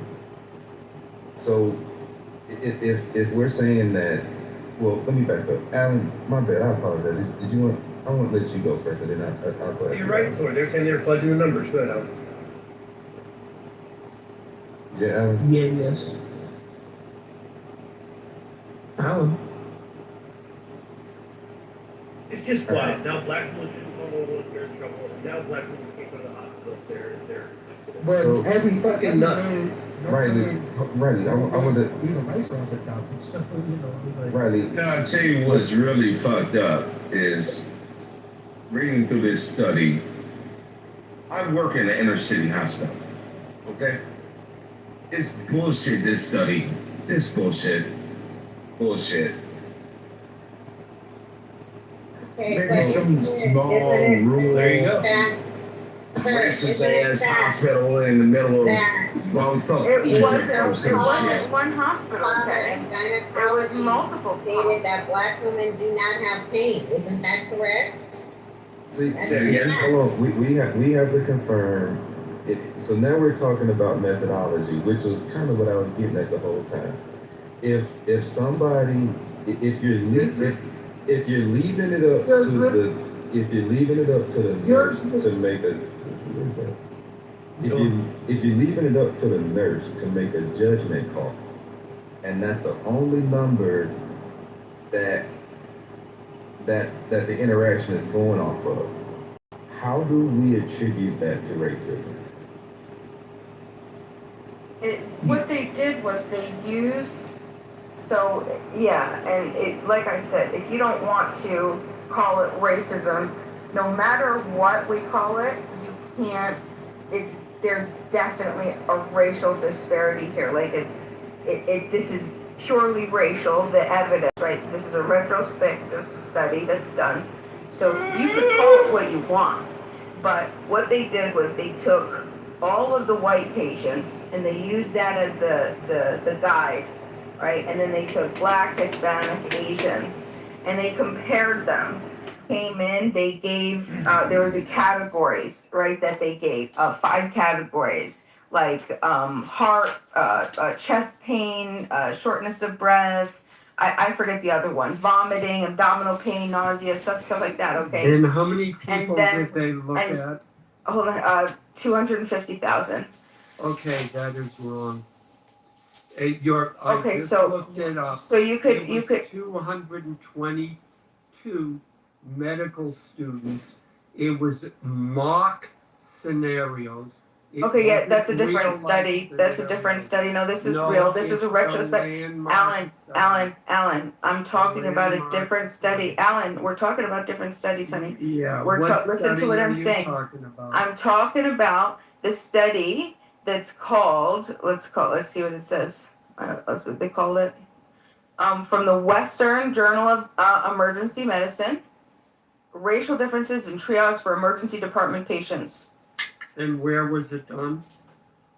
This was done over And I can guarantee you, ma'am, multiple hospitals and ma'am, if you would like, I will fly you No, I'm looking at the right to my office. 2016 You can sit University there. of Virginia study. Well, I don't like that title Yeah, no, though. that's not I don't what- like that's that not- title, but there is that's a not- disparity. There is a disparity though. But that title means it uses that word racial, but it's the same white versus black. You know, situations essentially. But I don't like that word. She said racist. That's not what they're trying to say. But I understand what she was trying to say, like bias, and the differences when it comes to the numbers that they were trying to. I don't like how they. But it says racial though, right? Ma'am, I will fly you to my office. You can see the shit, and you would understand it's no racial bias. Hold up. The context is for the title because it's just a title, right? So for you to see it, the context is what happens in the white what happens in the white and African American, how the differs. That's the context of the title. Have you read the article? It's not talking about. She said it. She said it. Have you read it article? No, I have not read that. Okay, so you're speaking. But I have family in the facilities. Oh my God, bro! 2 generations and more. You literally making this shit up. Bro, you don't know nothing. You just assuming shit. I don't know. That's the reason why I'm asking. That's the reason why I'm asking. I'm asking because I don't know. Preference on urgency. You ask questions when you don't know. You don't sit back and eat popcorn because that's how you end up in the hospital. Preferential treatment based on urgency. There You ever been in there? There you go. I'm asked no because the question is this is the reason y'all keep hung up on this and I'm trying to figure out like understanding this.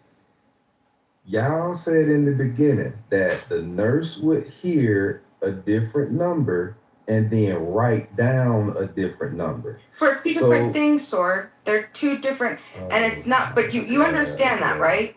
No, because you're repeating that. Here, do you want? Can I give you the breakdown again? Because they're not writing down a different number of pain. I would like to somebody's read saying. the article myself Yeah. because for some reason I'm finding it very. Well, I keep explaining this to you, and I don't know why you keep going back to them rewriting a different number. That's not that's not what happened. This is how y'all What I'm frame. trying to tell you, This is how y'all you sit frame there it. and lie in charting. People walked Oh in. my God. If you lie in charting, crazy. that is your ass. There is no You're lies. Hold on. Do you guys understand no lies? Y'all This has literally nothing- just zero changed lies. the whole. This is Bima, you no said the lies. patient This would has say to one thing do and the with the nurse would say credibility. This has to do with the belief of the credibility of the Oh my patients. That's what God. this entire study is on. Okay, you come Is in there. based on.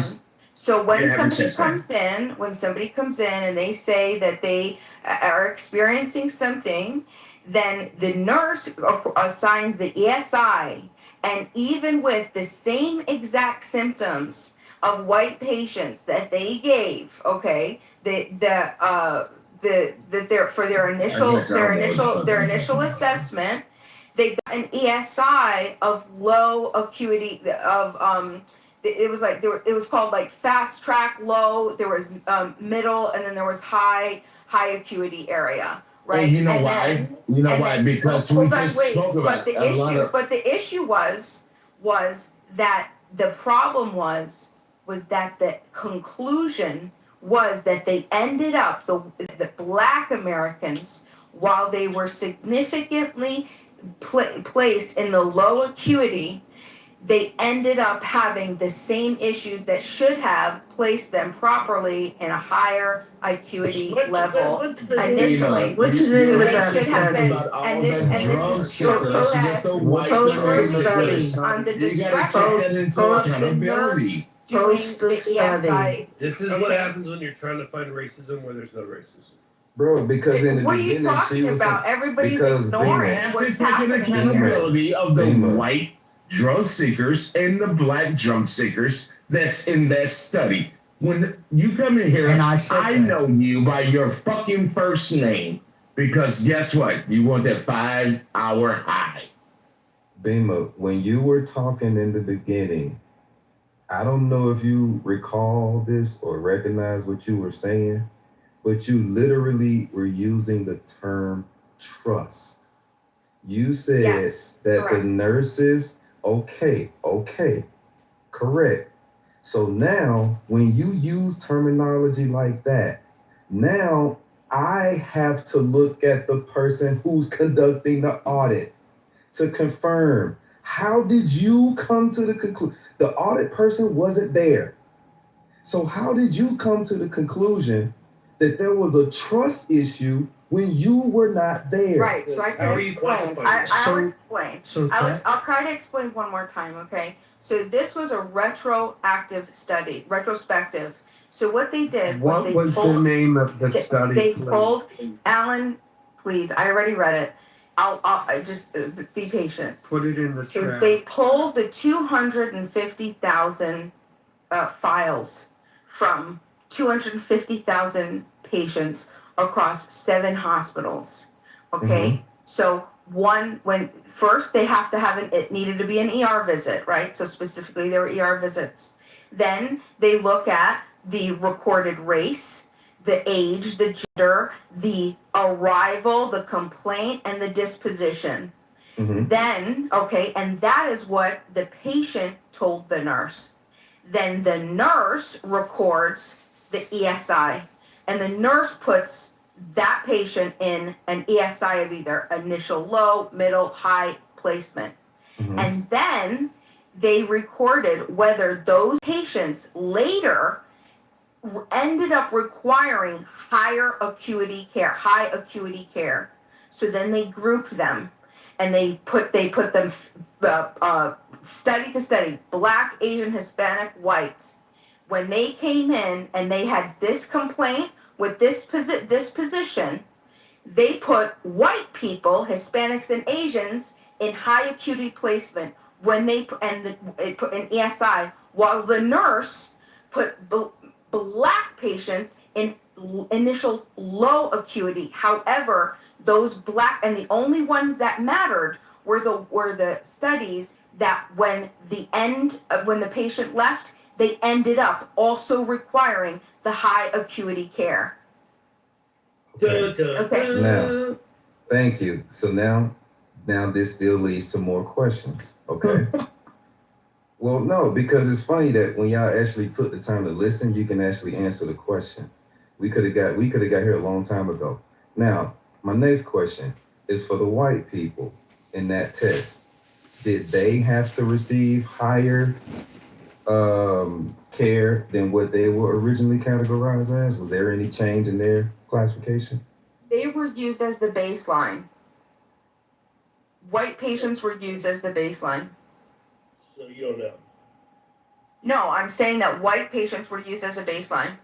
So Hispanic, Asian, and Black Americans were based off of what they received for the results of what white Americans used. Yeah, that doesn't answer his question though. It exactly answers his question. No, he's saying Good night, retards. Good night, retards. Love you, retards. Take care, retards. Fucking retarded. Bima is retarded and she's white trash.